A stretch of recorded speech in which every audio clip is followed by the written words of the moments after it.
Welcome back.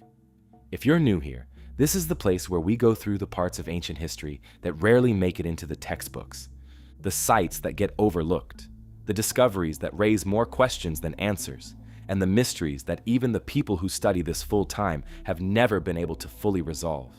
Tonight, we have 7 of them, 7 real, well-documented discoveries that have been formally studied for decades and still have no satisfying explanation.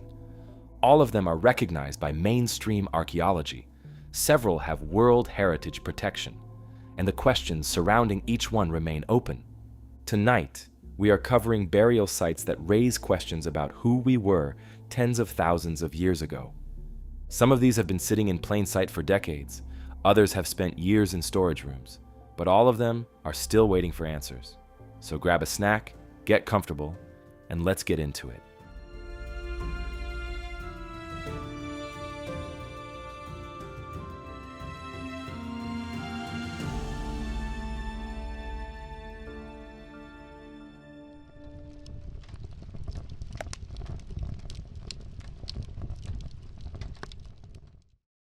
"34,000 years ago, on the frozen plains of what is now Western Russia, a small community buried their dead.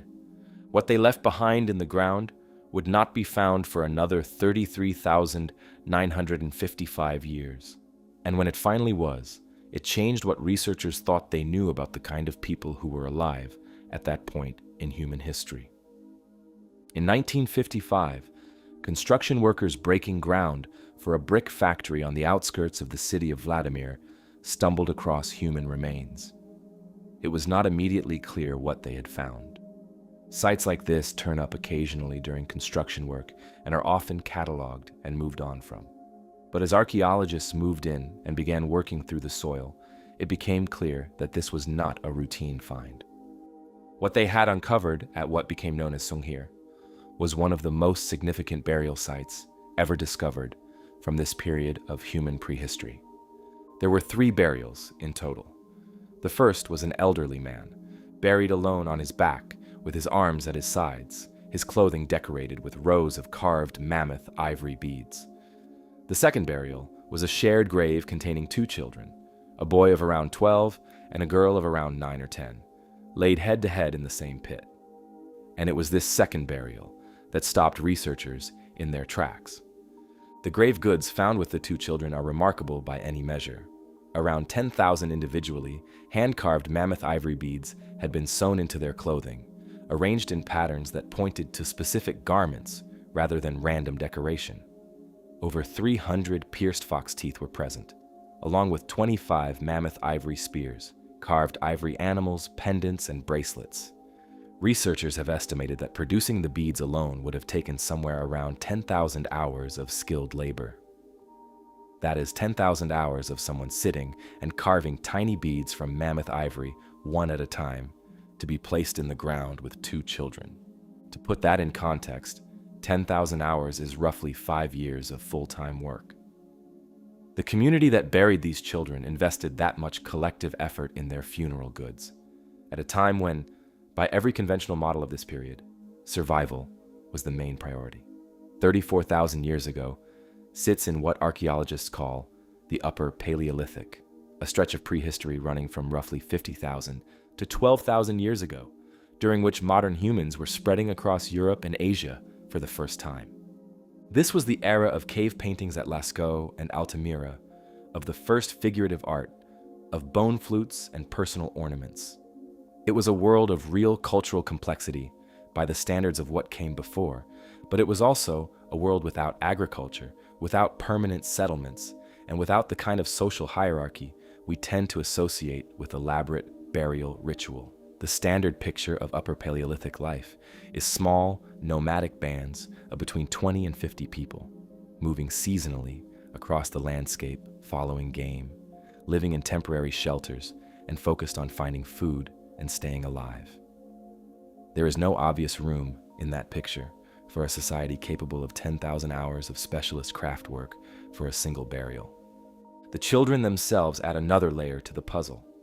Both showed significant skeletal abnormalities.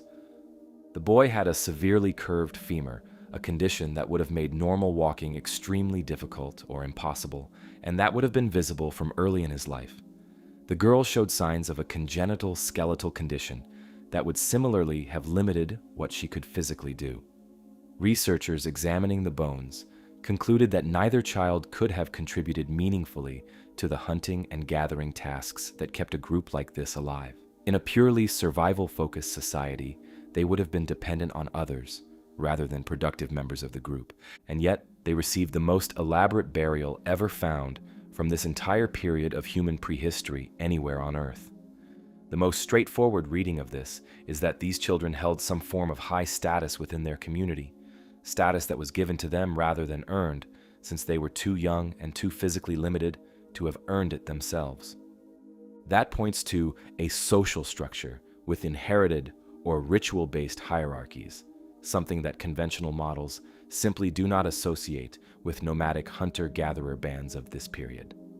It also suggests a community that invested in the care of individuals who could not contribute practically to its survival, and marked their deaths with a level of collective labor that has no parallel in the archaeological record of this era. The Sunghir site sits in the Vladimir region of central Russia, an area that during this period would have been cold, open steppe, treeless, and exposed, with temperatures dropping well below freezing through the long winters. The mammoth herds the community depended on for food and materials were the dominant large animal of this landscape, and the ivory used for the thousands of beads and spears in the burial came directly from those animals. The effort involved in hunting and processing mammoths, while also producing 10,000 hours of carved goods, points to a community with a level of organization and spare capacity that the textbook version of this period does not fully account for. The site received very little international attention for decades after its discovery, largely because of Cold War politics. Soviet archaeological data was not freely shared with Western researchers during this period, and Sunghir sat outside the mainstream conversation about Upper Paleolithic human behavior that was being shaped by finds in France, Spain, and Western Europe. By the time it began receiving broader recognition, other sites had already defined how the field thought about this era, and Sunghir ended up as an uncomfortable data point rather than a central reference. The picture got more complicated in 2017 when a DNA study published in the journal Science looked at the genetic relationships between the people buried at the site. The two children in the shared grave were not closely related to each other. They were also not closely related to the elderly man buried nearby. The three individuals at Sunghir were not a family in any straightforward sense, which raises an obvious question. If they were not family, why were these specific people chosen to be buried together? What was the relationship between the two children? And why did the two most elaborately furnished burials at the entire site, the ones with years of collective labor in grave goods, belong to two unrelated children with significant physical disabilities? The same study also found that the individuals at Sunghir showed surprisingly low levels of inbreeding for a population of this size, suggesting the community maintained deliberate connections with other groups to keep their gene pool healthy. That is another sign of social organization more complex than the standard model of isolated nomadic bands would predict. Sunghir is formally recognized, extensively published, and studied by leading figures in Upper Paleolithic research. But the questions it raises have simply never been satisfactorily answered.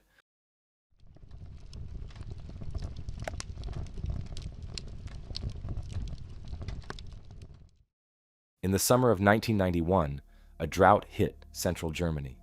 Across the agricultural plains of Saxony-Anhalt, the dry conditions caused crop marks to appear in the fields, patches where the soil beneath the surface held the ghost outlines of structures long since buried. Pilots and photographers documenting the landscape from the air began noticing patterns. And in a field near the small town of Goseck, one of those patterns turned out to be something remarkable. The mark in the crops was circular. It took over a decade for a proper excavation to follow, but when archaeologists finally broke ground at Goseck in 2002, what they found beneath those fields had been sitting there for around 7,000 years. The Goseck Circle is a circular enclosure roughly 75 meters across made up of 4 concentric rings. There is an outer ditch, a bank, and 2 rings of wooden palisades, each with 3 sets of gates cut into them at specific points around the circumference. The structure was built from timber rather than stone, which is why nothing was visible on the surface. The wood had long since rotted away, leaving only the soil marks of the posts and ditches behind. But the layout was intact enough to establish something that the research community now accepts without serious dispute. The gates of the Goseck Circle are oriented with precision toward specific astronomical events. The southeast and southwest gates align directly with the sunrise and sunset on the winter solstice. Other openings correspond to the southern moonrise and moonset positions. This was a deliberate solar and lunar observatory, built by people who understood the movements of the sky well enough to engineer a structure around them. The date of construction is around 4,900 BC, which makes the Goseck Circle approximately 7,000 years old. That is over 2,000 years before Stonehenge. It is older than the pyramids, older than the earliest Mesopotamian cities, and older than virtually every monumental structure that tends to come up in discussions of the ancient world. The culture responsible for it was called the stroke-ornamented ware culture, a Neolithic farming group active across Central Europe during this period. They are not well known outside specialist circles, and before the Goseck excavation, they were not associated with anything like this level of architectural or astronomical sophistication. 4,900 BC in Central Europe was the early Neolithic, a period when farming had only recently arrived in the region from the southeast. The communities of this era were transitioning from hunter-gatherer lifestyles to settled agriculture, growing crops and keeping animals for the first time in this part of the world. The picture that most archaeology textbooks give of these communities is of small farming villages, relatively simple in their social organization, focused on the practical work of clearing land and producing food. Monumental construction is not part of that picture. Systematic astronomical observation certainly is not. And yet the precision of the Goseck alignments is not something that can be achieved by accident or approximation. Orienting 2 gates to the exact points on the horizon where the sun rises and sets on the winter solstice requires knowing in advance where those points are. That knowledge does not come from a single season of watching the sky. It comes from generations of careful observation, from tracking the sun's movement across the horizon over years and decades, from recording what you see and passing that knowledge on to the people who come after you. Before a single post was driven into the ground at Goseck, someone had already been watching the sky for a very long time. That is the detail that sits uncomfortably with the standard picture of this period. The Goseck Circle was not a simple or accidental structure. It required prior knowledge, planning, community organization, and the ability to translate astronomical observation into precise architectural form. None of that fits with the idea of small farming villages with limited social complexity. Something more organized and more knowledgeable was going on in Central Europe 7,000 years ago than the conventional account has historically allowed for. The site received almost no mainstream attention until its partial reconstruction in 2005, when a replica of the timber palisades was built at the site to show visitors what the original structure may have looked like. Even then, Goseck remained largely unknown outside Germany. For a site of this age and significance, the level of international coverage it received was remarkably low, and in many ways it still is. Most people who are interested in ancient monuments have never heard of it. Part of what makes the limited attention so striking is that Goseck is not an isolated case. Over 200 similar circular enclosures, known as rondels, have been identified across Central Europe through aerial survey and remote sensing. They are found across Germany, Austria, the Czech Republic, Slovakia, and Hungary, spread across a wide geographic area and dating to roughly the same period. Most of them have never been excavated. The ones that have been studied show similar characteristics to Goseck: circular layouts, multiple rings, gated openings. Studies published in the Journal of Archaeological Science have found that multiple rondel sites share orientations linked to solar and lunar cycles, suggesting that the astronomical alignment at Goseck was not a local quirk, but part of a wider and consistent tradition of sky-based architecture that stretched across much of Central Europe for centuries. That tradition predates every megalithic site that tends to dominate the conversation about prehistoric astronomy. It predates Stonehenge, Avebury, Newgrange, and Karnak, and yet it has never attracted anything close to the same level of research attention or public interest. The rondel culture of Central Europe remains one of the most understudied, significant phenomena in European prehistory, and most of the sites that make it up are still sitting unexcavated beneath farmland. The question that follows from all of this is a straightforward one. If communities in Central Europe, 7,000 years ago, had the astronomical knowledge and social organization to build structures like Goseck, where did that knowledge come from? How was it developed? How was it recorded? And how was it transmitted across a geographic area covering several modern countries and a time span of several centuries? The rondels did not appear all at once. They were built over a long period, which means the knowledge behind them was being maintained and passed on across generations in a region with no known writing system and no surviving records of any kind.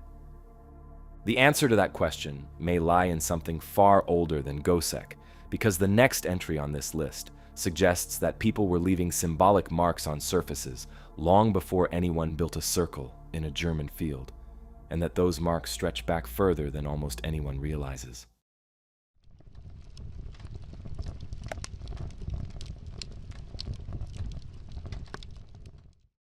In 1957, an Indian archaeologist named Vishnu Wakankar was traveling by train through the state of Madhya Pradesh in central India when something outside the window caught his eye. A series of rock formations rising above the trees in a way that looked, from the carriage window, like they might be worth a closer look. He got off at the next stop, made his way back on foot, and found something that would eventually be recognized as one of the most significant prehistoric sites anywhere on Earth. The site is called Bhimbetka. It covers a forested sandstone plateau in the Vindhya Hills of central India, a region that sits roughly halfway between the cities of Bhopal and Hoshangabad.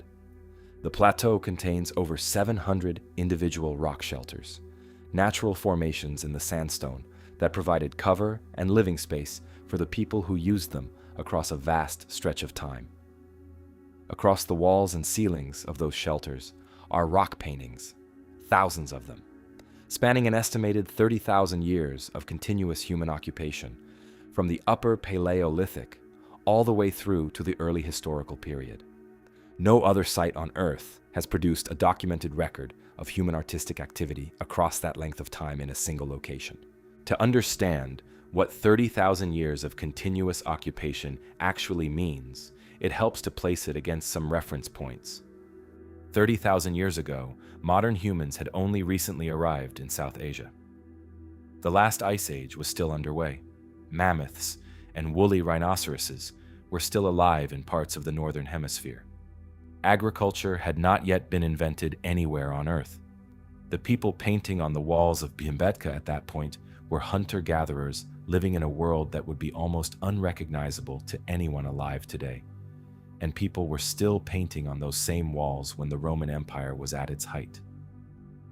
The oldest paintings are simple in form. Large animal figures in dark red ochre, geometric shapes, outlines of hands. As the layers build through time, the images become more varied and more detailed. Hunting scenes appear, groups of figures that seem to be dancing or gathering together, domestic animals turning up as agriculture takes hold in the region, religious symbols, scenes that suggest community life becoming more organized. Then, in the most recent layers, images that mark the shift into what we would recognize as the early historical period, figures wearing clothing styles and carrying objects that begin to look familiar. What makes this sequence genuinely unusual is not just the length of it, but the continuity within it. Later painters at Bhimbetka were returning to the same walls and the same surfaces that had been used by people dead for thousands of years. In some cases, they painted directly over earlier images. In others, they painted alongside them. In some cases, earlier images appear to have been deliberately left untouched. whether this reflects some active awareness of the site's history, a tradition passed down across generations about what these walls meant, or whether it is simply the result of the best shelters being used by successive groups over a very long time, is something researchers have not been able to determine. The site sits within what is now the Ratapani Wildlife Sanctuary, which has both helped preserve it and complicated access for researchers. The surrounding forest is dense and the plateau is large, and the combination of those two factors has meant that even after decades of work, the full extent of the site has never been comprehensively mapped. A number of shelters in more remote sections of the plateau remain formally undocumented. Researchers working at Bhimbetka are dealing with a site so large that the usual tools of archaeological survey have simply not kept pace with it. Bhimbetka was designated a UNESCO World Heritage Site in 2003, placing it formally among the most significant prehistoric sites on the planet. And yet, outside India, and outside specialist archaeology, it is almost entirely unknown. Most people interested in ancient cave art have heard of Lascaux in France, dated to around 17,000 years ago, and Altamira in Spain, dated to around 36,000 years at its oldest. Very few have heard of Bhimbetka, despite the fact that its oldest paintings are comparable in age to Altamira's, and that its scale dramatically exceeds both. Lascaux covers a single cave system. Altamira covers a single cave. Bhimbetka covers over 700 shelters across a forested plateau. The gap in attention is not about the quality or importance of the site. It reflects where archaeological funding and international media attention have historically been directed. European prehistoric sites have dominated the global conversation about early human creativity for well over a century, partly because European researchers were first in the field, and partly because the academic and publishing institutions that shape which discoveries get studied and publicized have long been centered in Europe and North America. South Asian prehistory has been consistently underrepresented in that conversation, and Bhimbetka is one of the most obvious examples of what that means in practice. The research gaps at the site itself reflect this. Studies of the oldest paintings have been limited by both preservation challenges and the scale of the task. Sandstone weathers differently from the limestone found at Lascaux and Altamira, and some of the older images have faded significantly. The pigments used in the oldest layers were mineral-based, primarily red and white ochres, which have held up reasonably well in sheltered sections, but have been lost in more exposed areas.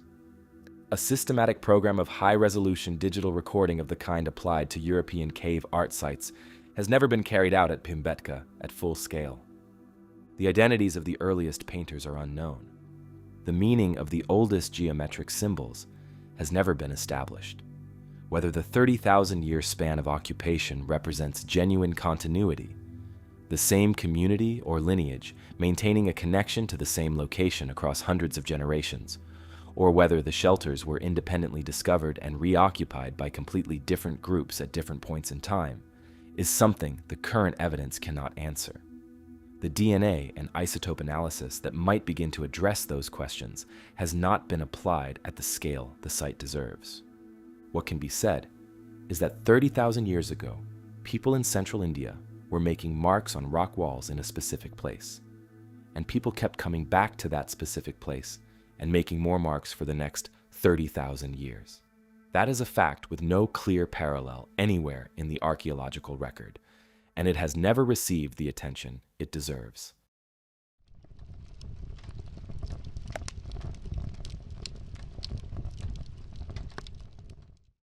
Three small pieces of clay.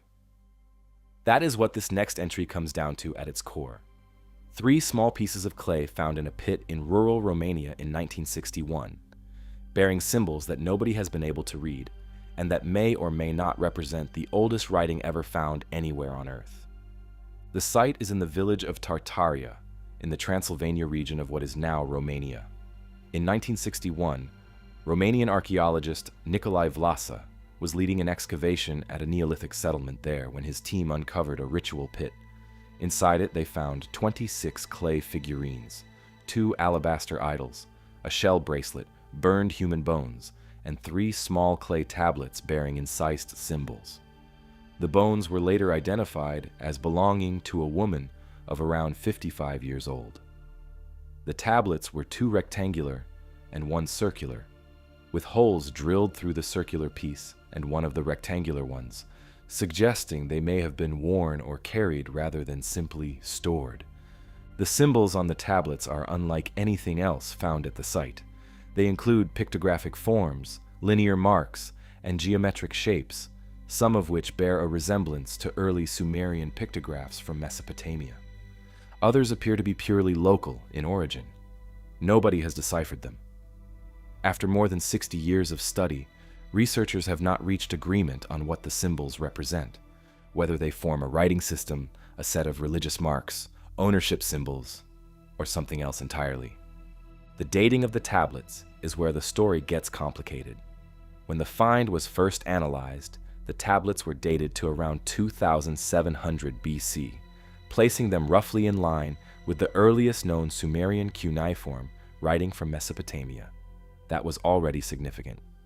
But subsequent radiocarbon dating of the organic material found alongside the tablets in the pit pushed the date of the deposit back considerably further to approximately 5500 BC. If that date applies to the tablets themselves, it makes the Tartaria symbols over 1,000 years older than the earliest known writing anywhere in the world. That is not a small claim. The invention of writing is one of the most fundamental events in human history. It marks the boundary between prehistory and history, between what can be remembered and what can be recorded. Every account of that invention has placed it in Mesopotamia, in the urban centers of ancient Sumer, where the pressures of managing complex economies and large populations drove the development of written record-keeping around 3200 BC.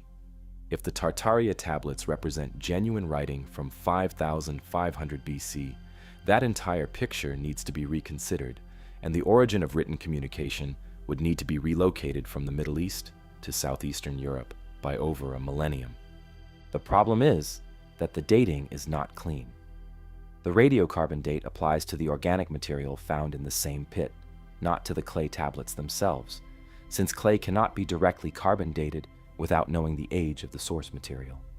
And the conservation process applied to the tablets shortly after their discovery made the situation worse. The tablets were baked to preserve them, a standard practice at the time, but baking the clay destroyed any possibility of applying thermoluminescence dating later, which is the method that would have given the most reliable direct date for when the tablets were originally fired or dried. The dating question has therefore never been definitively resolved, and the controversy surrounding it has never fully gone away. The Tartaria tablets do not stand alone. The symbols on them belong to a much wider tradition known as the Vinca symbols, named after the Vinca culture, that flourished across a large area of southeastern Europe, covering parts of what are now Serbia, Romania, Bulgaria, Hungary, and Macedonia, between roughly 5000 and 3500 BC. Hundreds of objects bearing similar symbols have been found across this region on pottery, figurines, and other clay objects, spread across a geographic area considerably larger than most European countries and spanning a period of over 1500 years. The consistency of the symbols across that time and space points to a shared tradition of some kind, a symbolic language or system, that was understood across a wide community and maintained across many generations. What that system actually was remains the central debate. One group of researchers argues that the Vinca symbols represent a genuine writing system, the earliest in the world, that developed independently in Europe and was later lost when the Vinca culture declined. A second group holds that the symbols are religious or ritual marks, meaningful within their ceremonial context, but not linguistic in the way that writing is linguistic, not capable of recording speech or transmitting specific verbal content. A third position, perhaps the most cautious, is that the Vinca tradition represents a form of proto-writing, a symbolic system that was developing in the direction of full writing but never completed that transition before the culture that produced it faded from the record. Marco Merlini, an Italian researcher who has spent decades cataloging Vinca symbols across all known sites, has argued strongly for the writing system interpretation, publishing detailed analyses of the symbol corpus and its internal consistency. His work remains contested within mainstream archaeology, but has contributed significantly to the body of evidence available for researchers on both sides of the debate. The woman whose remains were found with the tablets adds another angle to the picture. The burned bones, the alabaster idols, the figurines, and the shell bracelet all point toward a ritual context, a deliberate deposit connected to ceremony or belief rather than everyday life. The combination of a woman of mature age with a collection of what appear to be ritual objects and 3 inscribed tablets has led many researchers to describe her as a priestess or ritual specialist, someone whose role in the community involved the use of symbols in a ceremonial capacity. If the tablets were tools of her trade in some sense, objects used in ritual practice that involved symbolic marks, that would fit the religious symbol interpretation of the Vinca tradition. But it would also be consistent with the idea that writing and ritual were not separate things in this early period, that the first marks made for communicative purposes were made in a religious context, which is broadly consistent with what is known about the early development of writing in Mesopotamia and Egypt. The tablets themselves spent years in storage after their discovery, receiving limited attention outside Romanian and specialist Eastern European archaeology circles. The Vinca symbol tradition as a whole has never attracted the level of international research focus that its geographic extent and time depth would seem to warrant. Coverage in the global archaeology press has been sporadic, and the site at Tartaria itself has never been fully re-excavated using modern methods, which means the context of the original find has never been independently verified to the standard that current archaeology would require. What remains is a question that has been sitting open since 1961. 3 tablets, covered in symbols that may be the oldest writing in the world, found alongside the burned bones of a woman who may have been the person who used them. The symbols have not been read. The date has not been confirmed. And the culture that produced them, spread across a large part of Europe for over 1,500 years, has left almost no trace in the mainstream account of where human civilization began.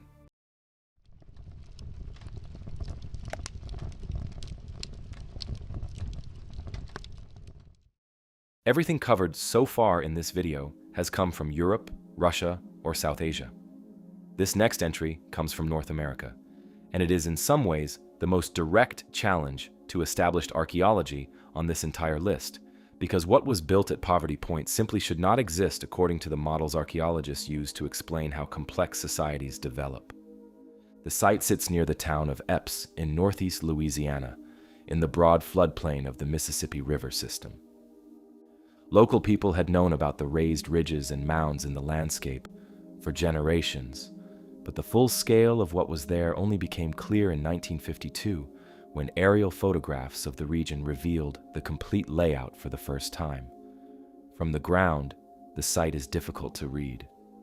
From the air, the pattern is unmistakable. What those photographs showed was a monumental earthwork complex covering over 900 acres. 6 concentric C-shaped ridges, each up to 3 meters high, arranged around a central open plaza. 3 large mounds positioned across the site, including one built in the shape of a bird that stands over 22 meters tall and covers an area larger than a football pitch. A series of causeways and ditches connecting different parts of the complex. All of it built by hand, with no metal tools, no wheeled vehicles, and no draft animals, between roughly 1,700 and 1,100 BC. Moving that amount of earth under those conditions is not a small task. Researchers have estimated that constructing Poverty Point required shifting over 238,000 cubic meters of soil. To give that some shape, it is roughly the equivalent of loading and moving a 17-ton dump truck full of earth every single day for 5 years, all by human labor alone. That kind of sustained effort requires a lot of people working in a coordinated way over a very long period of time. And here is where the site breaks the established model. The people who built it were hunter-gatherers. There is no evidence of agriculture during the period of construction, no crop cultivation, no grain storage, no domestic animals beyond the dog. The pottery tradition that usually accompanies settled agricultural life in North America was also absent at the site's founding. The communities responsible for Poverty Point were mobile people living off the land, fishing the rivers, hunting the surrounding forests, and gathering wild plants, the same way people across this region had been living for thousands of years before the site was built. Every established framework in archaeology for explaining monumental construction at this scale rests on the same basic logic. Agriculture generates food surpluses. Food surpluses allow some members of a population to specialize, to stop foraging, and do other things instead. That specialization produces craft workers, administrators, and the organizational structure needed to coordinate large building projects. Without agriculture, the theory goes, you cannot generate the surpluses, and without the surpluses, you cannot build the monuments. Poverty Point was built by people who, by that model, had no business building it. What the site does show is an extensive trading network. Stone recovered from the complex has been traced to the Ozark Plateau and the Appalachian Mountains, both hundreds of miles away. Copper, galena, and other minerals from distant sources have been found across the site. Large quantities of small fired clay objects, known as Poverty Point objects, were used as cooking stones in the absence of suitable local stone, pointing to a community that had found practical solutions to the specific challenges of the local environment.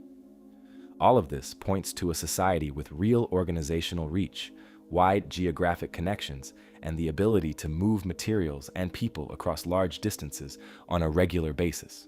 Why this specific location was chosen has never been fully answered. The site sits at the junction of several waterways that would have made it accessible from a wide area, which may partly explain its importance as a gathering or trading place. Some researchers have argued Poverty Point was primarily a ceremonial meeting site, a place where dispersed hunter-gatherer communities came together at certain times of year for trade, ritual, and social activity. Others have pointed to evidence of more permanent occupation, with a resident population supported by the rich resources of the Mississippi floodplain. The evidence fits elements of both without confirming either. 1700 BC is the early Bronze Age in Europe and the Near East, a time of established cities and writing systems in those parts of the world. But North America was on a different path entirely, and comparing Poverty Point directly to Old World civilizations of the same period misrepresents both. The indigenous cultures of North America were not behind. They were developing differently, and Poverty Point is one of the clearest examples of how sophisticated that development actually was. Despite UNESCO World Heritage status since 2014, Poverty Point is almost entirely absent from mainstream coverage of the ancient world. It rarely appears in documentaries or popular history, despite being one of the most significant prehistoric sites in the Americas. The site is also dramatically under-excavated, with the vast majority of its subsurface features never looked at, and the full picture of what lies beneath those 900 acres remains largely unknown. The research that has been done has produced some striking results. Studies published in Geoarchaeology in 2011 and American Antiquity in 2013 looked at the construction history of the largest mound and reached a conclusion that caught many researchers off guard. Rather than being built gradually over generations, the evidence suggested the mound may have been constructed in as little as 90 days, a single large coordinated burst of labor, rather than the slow accumulation most researchers had assumed. If that is correct, it makes the organizational mystery sharper rather than simpler. Gathering enough people, feeding them and directing their labor to move that volume of earth in 90 days requires planning, communication, and social organization well beyond what the standard picture of dispersed hunter-gatherer life allows for. Someone at Poverty Point, around 3,000 years ago, had the ability to make that happen. How that worked, who held that kind of influence, and what the social world behind it actually looked like are questions the site has not yet answered.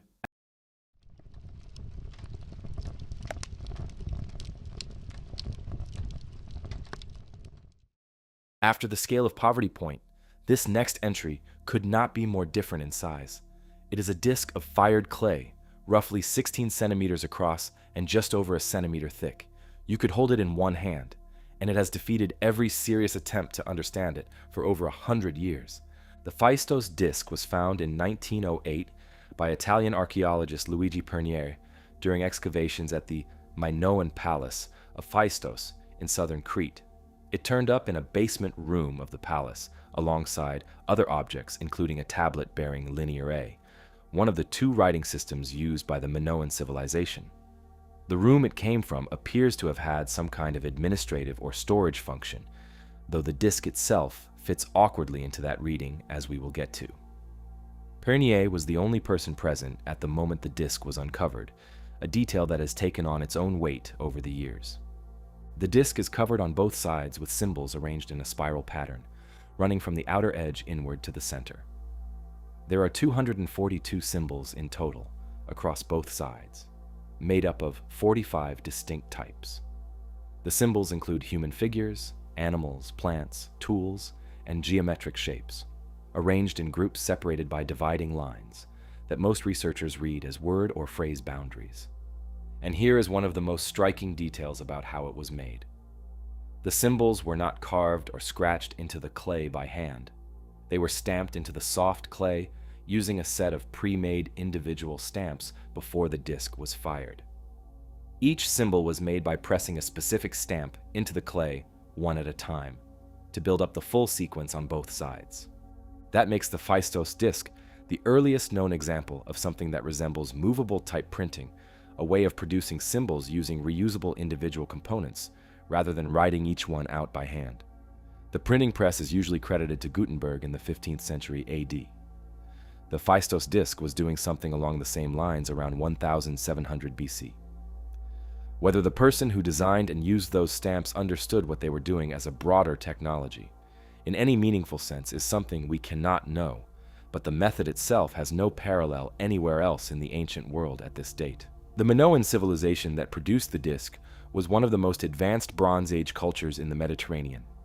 Active from roughly 2700 to 1100 BC, the Minoans built large palace complexes at Knossos, Phaistos, Akrotiri, and other sites across Crete and the wider Aegean, maintained trade networks reaching across the eastern Mediterranean, produced sophisticated art and architecture, and used two distinct writing systems. Linear B, the later of the two, was deciphered in 1952 by Michael Ventris and turned out to be an early form of Greek, confirming a connection between the Minoan world and the later Greek civilization.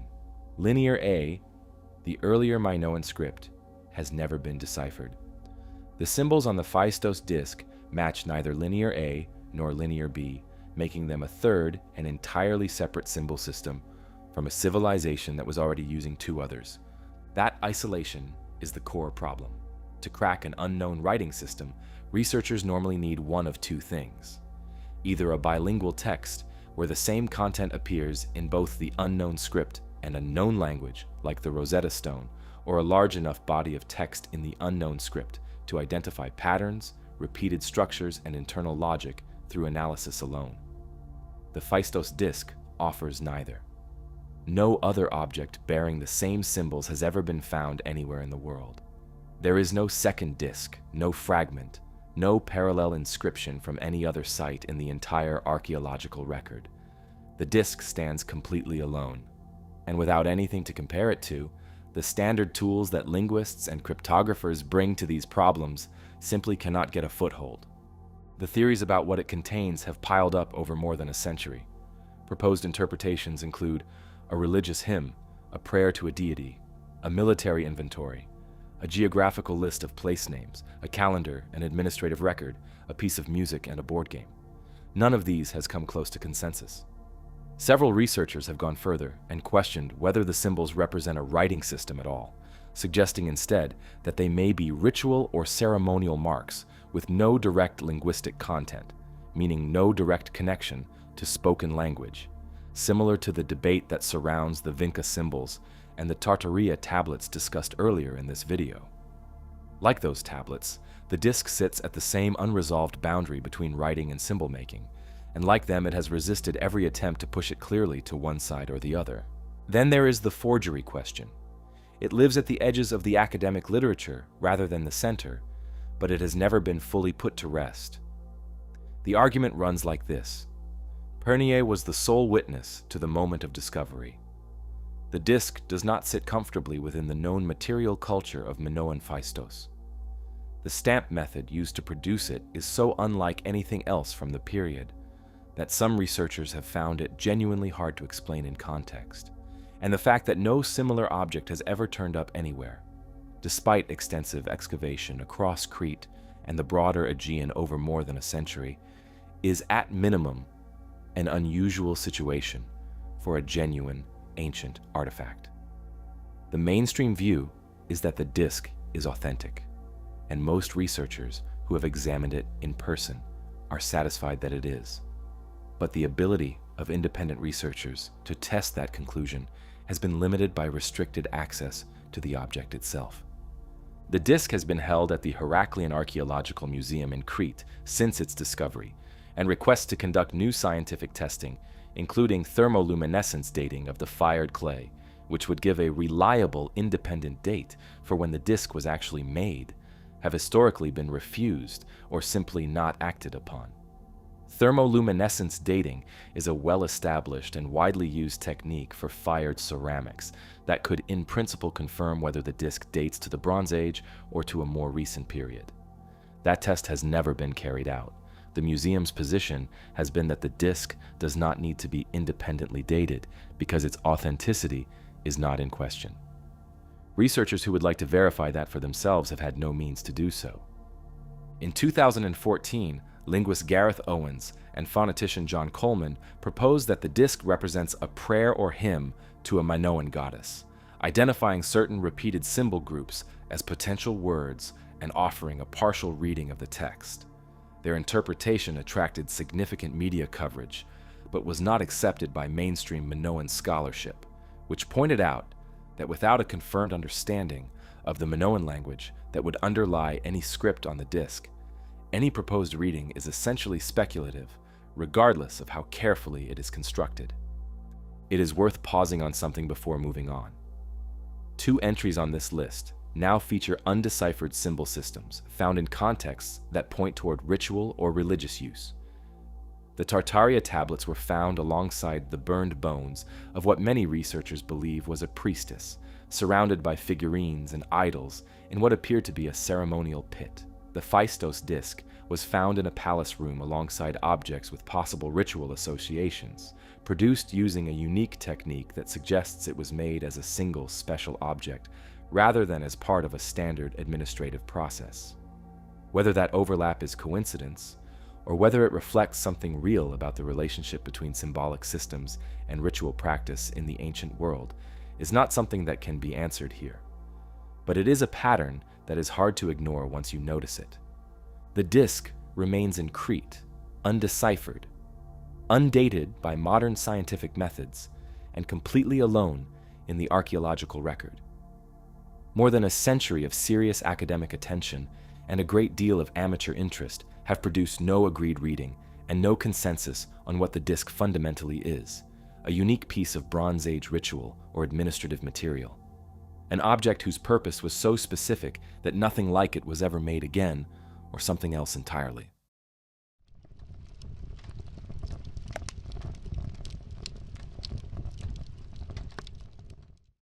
From a single object in a Cretan basement to an entire landscape in western Sweden, this final entry is about as different from the Phaistos Disc as it is possible to get.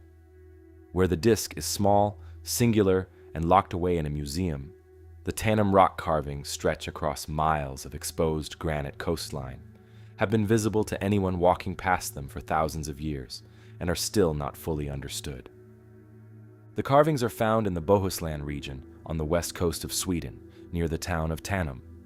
Local communities have known about them for centuries, and early documentation efforts began in the 19th century, but it was not until 1994 that the site received UNESCO World Heritage status. What UNESCO protected was significant enough. What it did not protect, and what has never been fully surveyed, is considerably larger. Over 3,000 individual carvings have been formally recorded across the rock panels at Tanum. They were made during the Nordic Bronze Age, roughly 1,700 to 500 BC, by pecking repeatedly into the surface of the granite with hard stone tools, a slow and demanding process that produced images cut deep enough to survive thousands of years of Scandinavian weather. The subjects covered are wide-ranging: ships, warriors, animals, figures involved in what look like ceremonies or processions, plowing scenes, hunting, acrobatics, couples, musicians, solar symbols, footprints, and geometric forms. Taken together, they make up the largest and most varied collection of Bronze Age rock art in Scandinavia, and one of the most significant anywhere in the world. But 3,000 documented carvings are almost certainly not the full picture. Surveys of the broader Bohuslän region consistently suggest that what has been formally recorded is only a portion of what originally existed. Erosion has worn away panels that would once have been clearly visible. Others sit on private land or in areas that have never been properly surveyed. The UNESCO area covers a specific stretch of the landscape, but the carving tradition extends well beyond those boundaries, and how far has never been established. The Nordic Bronze Age that produced these images was not the isolated northern world that people sometimes picture when they think of ancient Scandinavia. This was a time of real prosperity and long-distance trade. Bronze does not occur naturally in Scandinavia and had to come from elsewhere, arriving via exchange networks reaching all the way to the Mediterranean and the British Isles. Amber from the Baltic coast moved south along the same routes, turning up in graves and temples across Europe and as far away as the eastern Mediterranean. The communities making the Tanum carvings were plugged into a much wider world, trading with and influenced by societies thousands of miles away. The most common image at Tanum is the ship. Hundreds of boat depictions appear across the panels, making the site the most extensive Bronze Age nautical record anywhere in the world. The ships shown are not simple outlines. They have defined hulls, multiple crew positions marked along the sides, and in some cases details that appear to show sails or rigging. A study published in the Cambridge Archaeological Journal in 2020 looked at the ship images in detail and argued that the level of nautical knowledge in the carvings goes beyond what you would expect from coastal sailors. The specific hull designs and crew arrangements shown suggest people with direct experience of open sea sailing out of sight of land. If correct, that points to a level of maritime skill in Bronze Age Scandinavia that the standard picture of the period has generally not accounted for. The human figures are equally interesting and considerably more contested. A large number of them are armed, carrying weapons, or appearing to be in combat, and these warrior images have historically shaped interpretations of the carvings as showing a male warrior elite culture. But more recent research has pushed back on that.